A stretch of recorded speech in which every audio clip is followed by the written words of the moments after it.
Hello, everyone. Welcome to WorldPride 2025. I'm DC Wilkinson, the author of the book Sense of Lavender, Queer Love Through the Ages in Verse. And I'm here with my sometimes cantankerous but always lovable hubby, Rich Crosser Wilkinson, our moderator for today's session. Hello, everyone. And first of all, happy Pride Month to everyone. Thank you so much for taking the time out of your day today to join us. It does mean the world to us. I am so proud of my husband. He is the sometimes lovable but always cantankerous husband. Thank you.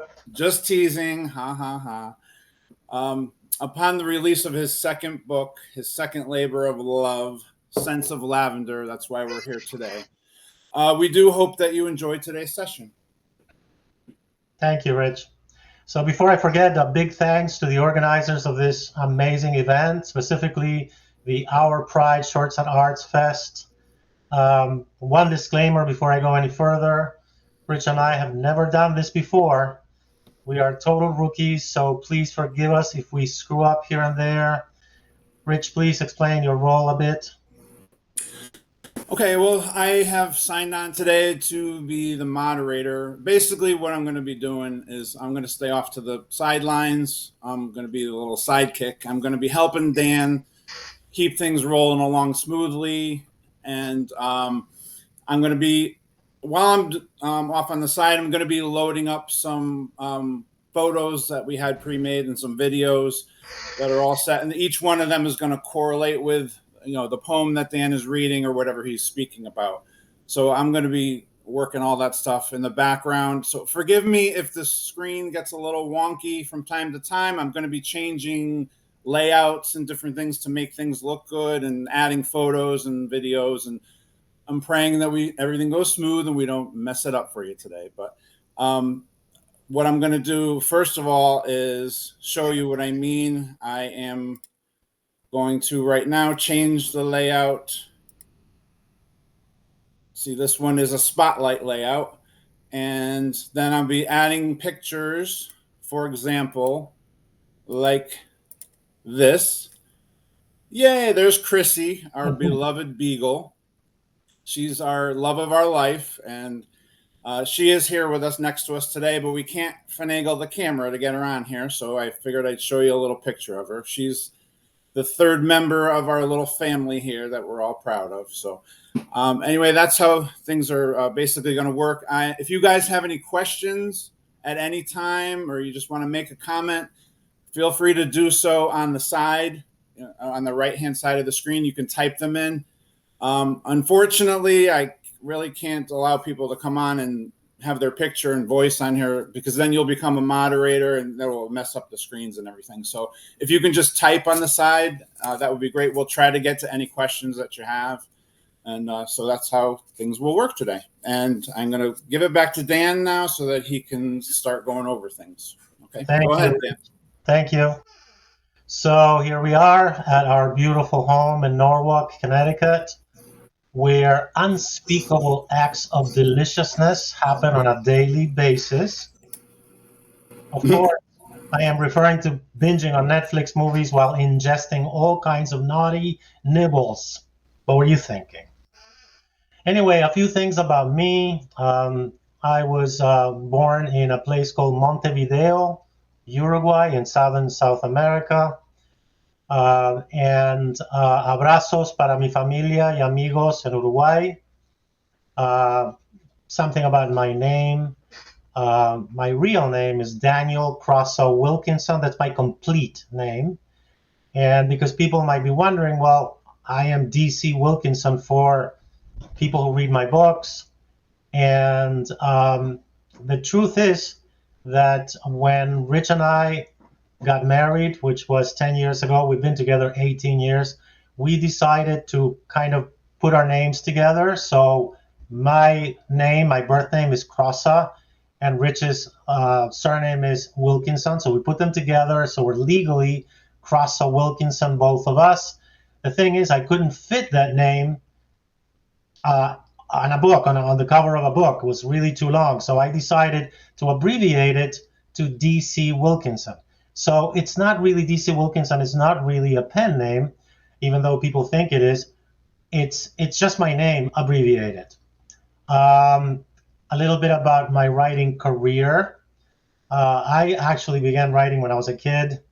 I wrote in Spanish. I wrote in English.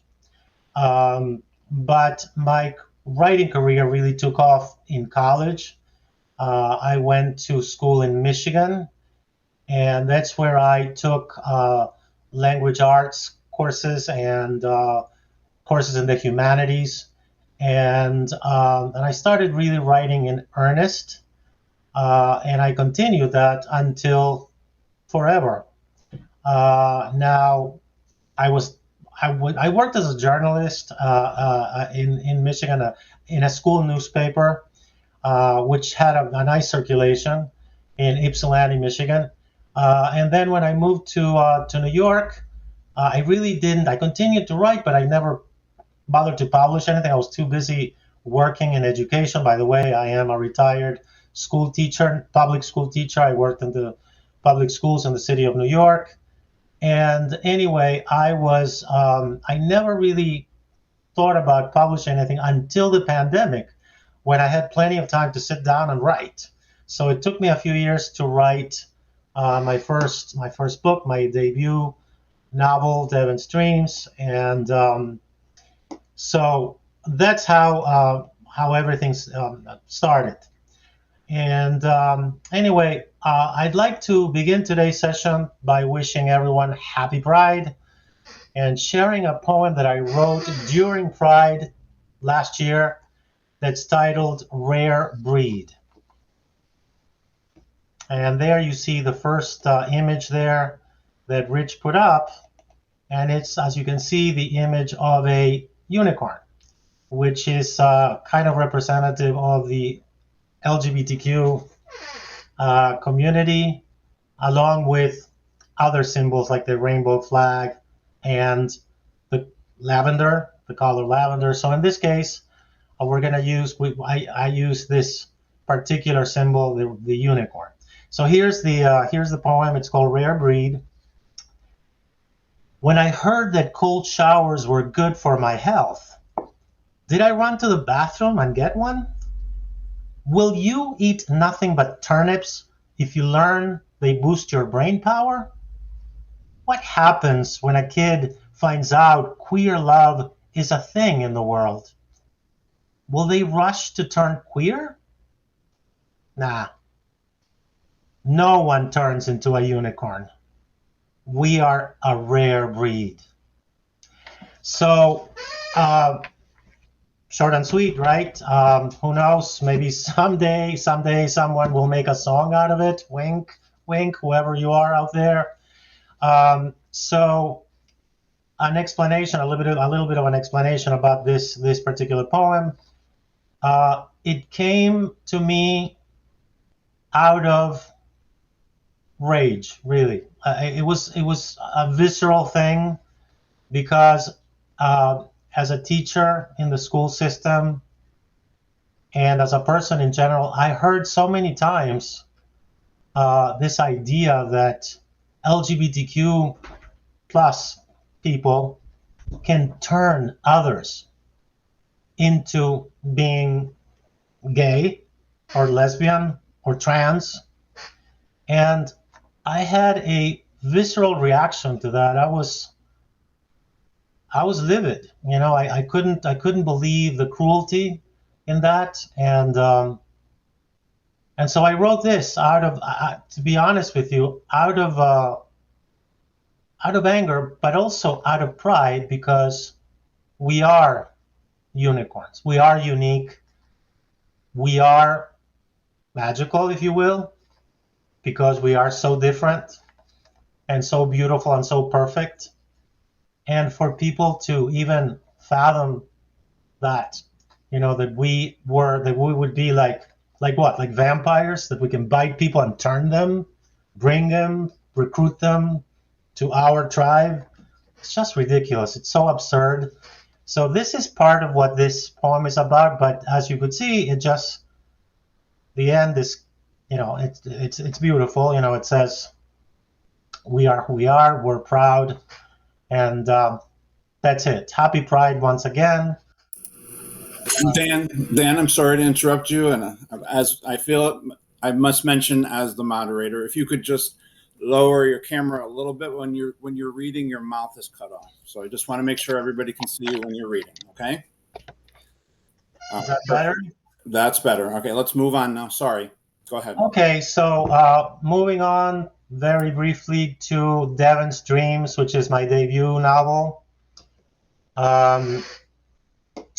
It was published last year in February. Regarding the genre, it's kind of like a mix. It's a mystery. It's a mystery novel, but it's historical fiction, and of course LGBTQ plus themes were weaved into the narrative. And the reason I'm mentioning it is that there are some parallels that I'd like to point out between Devon's Dreams and Sense of Lavender. Just to begin with, they're both books are about love. They are both fictional works, but rooted in history. And before I go any further, for those who are unfamiliar with Devon's Dreams, here's a short video. Devon Sharp, a gentle-natured boy, has trouble sleeping. Recurring visions of strangers moving among shadows in his bedroom keep waking him at night. He swears that what he sees and hears is real. To no avail. No one believes him. An older sibling taunts him. Silly dreams, she says. But are they? Coming of age as a gay teen in the 70s, Devon's sleep issues are just one more secret safely locked up in his closet. But not for long. Freshman year in college brings a measure of freedom and a chance to explore well beyond the boundaries of stifling social molds. Experimenting with a powerful drug, Devon's quirky visions resurface. This time, however, something is different. A rabbit hole materializes out of nowhere. Thrust into it by a mysterious force, Devon is hurled into another world centuries before his own. There, awaiting, a host of strangers appear to know him.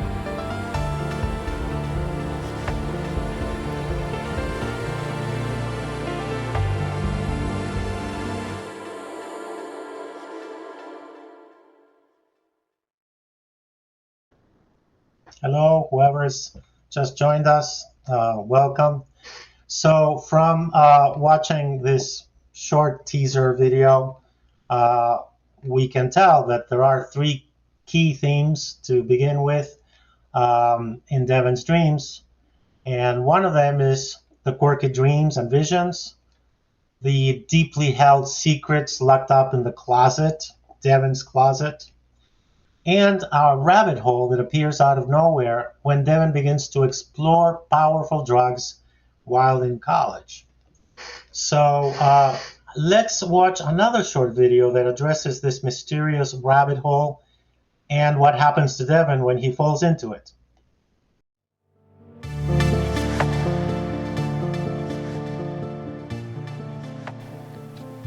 A singular cosmic kinship emerges from an uncanny nebula of dreams surrounding Devon, a gentle-natured kid living in 20th century America.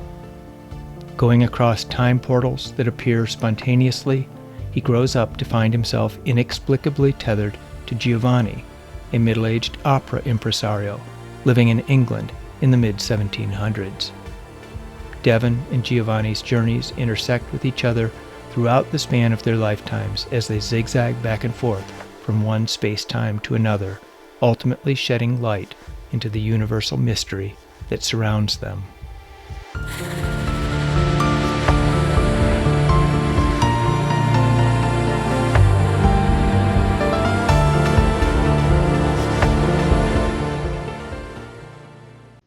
So now that we know that the rabbit hole appears to be some sort of portal or threshold into another dimension, where Devon's consciousness enters the body of Giovanni, a middle-aged Italian opera impresario living in the year 1750, in the mid 18th century, in London, England. And this is where the fun begins. As the plot develops, Devon goes back and forth between two timelines, the 20th century America and 18th century Europe. So why is this significant? Well, let's circle back to the parallels I mentioned earlier before between Devon's Dreams and Sense of Lavender, and you'll get a sense of what I'm getting at. In Devon's Dreams, Devon faces an often hostile social environment as a gay man living in 20th century America.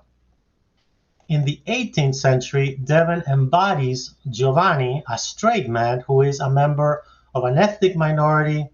He is Italian, even though Italy didn't exist at the time. And in fact, it was the Duchy of Savoy, which was part of France, part of Italy, in northern Italy, what today is the Piedmont area. But anyway, he was definitely a member of an ethnic minority and a Catholic living in Protestant England.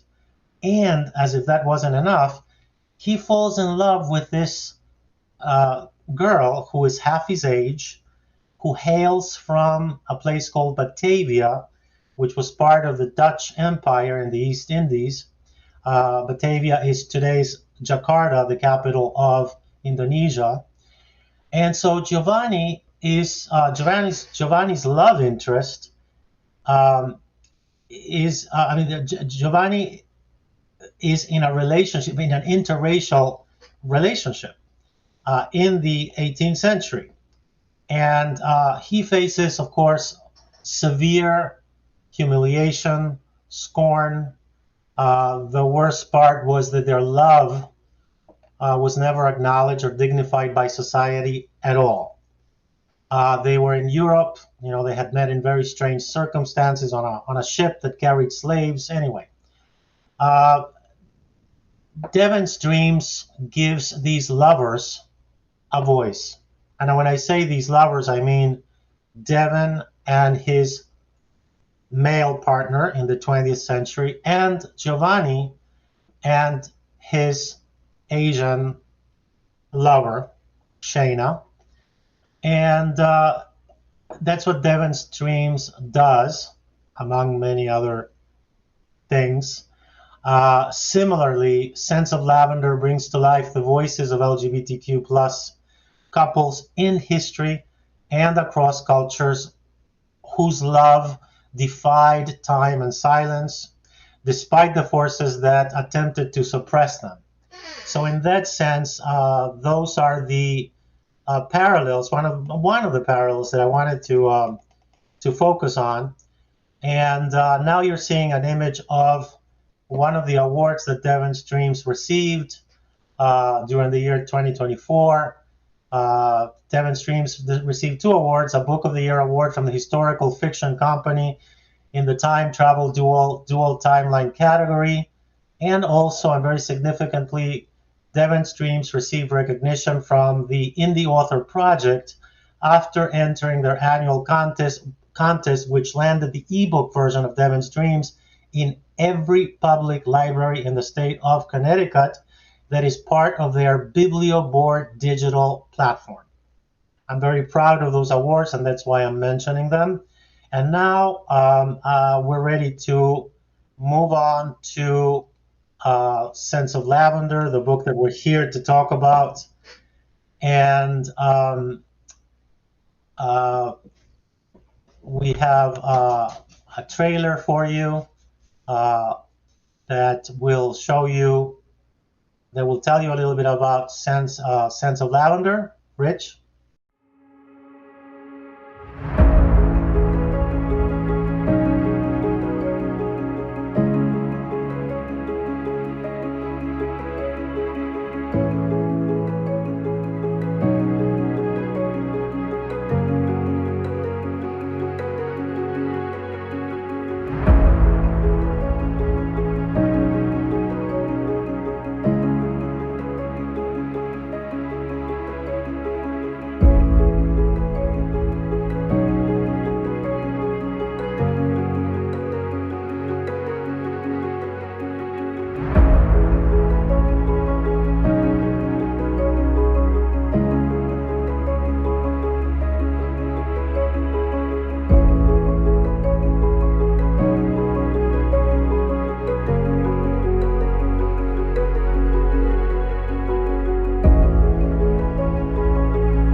Well, I hope you enjoyed the trailer.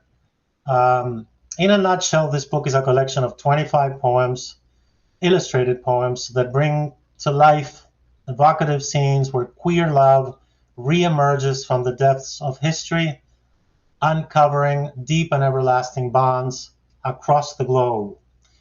The basic message is that queer love is not a new construct, uh, and and that we've been here since the beginning of time, probably since the caves. Because when you think about it, yes, we know about these relationships because somebody wrote about them, and so we're thinking, this is, we're here since the beginning of civilization, but no, no, we were still human beings when we were in the caves. And even though we couldn't express ourselves in writing, we were still there. And we queer people we were there. I'm pretty sure of that. So a little bit about the digital artwork you'll see as I begin reading some of the poems. Rich already mentioned that each poem is associated with an image. And so I wanted to just explain a little bit why, I decided to use imagery to enhance the experience of the reader.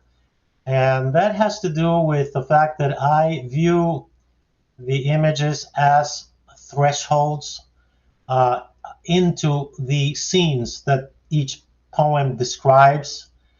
It allows the reader to go through this threshold and to get or catch a bird's eye view of the scene, and it offers a sort of moment of quiet immersion in the context of the lives being portrayed. But please keep in mind that this book is not about the artwork, but about the narratives that describe love, loss, grief, healing, community, and most importantly, visibility. And that was Chrissy leaving my room. She's my muse, one of my muses, our beagle. Anyway, I'd like to begin sharing a few poems with you, and I think I'm going to start with, a poem about Abraham Lincoln, which you may have heard things about him, uh, things that are in the air, in the ether. There was a movie that was made not too long ago about the idea, the notion that he may have been bisexual. Um, so there are things that are factual about Abraham Lincoln. He did have a friend whose name was Joshua Speed, and they met in the spring of 1937 in Springfield, Illinois, and they became roommates and best friends. However, some historians believe their bond went beyond friendship. And what's interesting is how they met and how that relationship evolved. So the title of the poem is My Honest Abe. And it's about how they met and how things progressed after they met. Because when you learn about this, you start wondering. So here we go. My Honest Abe. A remarkable occurrence transpired the instant the door swung open and a stranger swooped into my life asking for lodging. And this is Joshua Speed speaking, okay? He stood before me, tall and lanky, and said his name was Abe. I'm Josh, I replied, gawking at his imposing presence, and offered him to share my bedstead. He took his saddlebags, walked into my quarters, and stayed with me 4 years and a lifetime. How many times since then did we comfort each other while dreaming visions of Elysium? How many letters did he sign yours forever, even while sworn to marry Todd? A quarter of a century went by before he took the oath upon the Bible, and entered history forever. Still, even through the war years, he never veered from our enduring bond. And in the end, just days before my honest Abe was prematurely wrestled from this earth, the good Lord granted us one last moment together at the White House to reminisce about our cherished memories and embrace before parting, hearts speaking louder than words. So the story goes that, when Abe Lincoln was a young man, he walked into this general store in Springfield, Illinois, and there was Joshua Speed. He was looking for a place to stay, to spend the night, and usually at that time, general stores had in the upper floor, they had a room that they rented out, but in this case, there was only one bed. Now, and of course, Joshua Speed offered him to come in, and he came in and stayed 4 years, sharing the same bed. Now, at that time, sharing a bed was not an issue.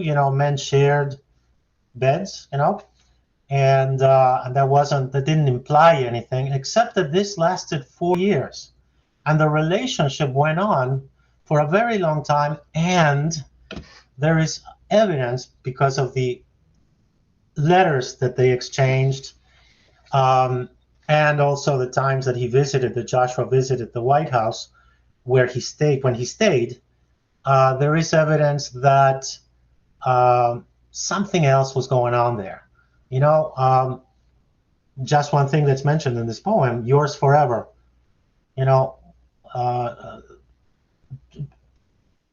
Lincoln signed these letters, yours forever. He never signed any letter that we know of addressed to Mary Todd, his wife, with yours forever. A little strange, right? And then he brought Joshua into the White House when Mary Todd wasn't there. In addition to that, there are other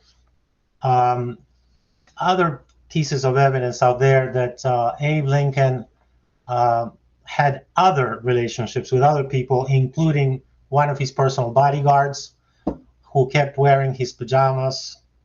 Why? This is the White House. They could afford giving this guy pajamas. They shared a bed.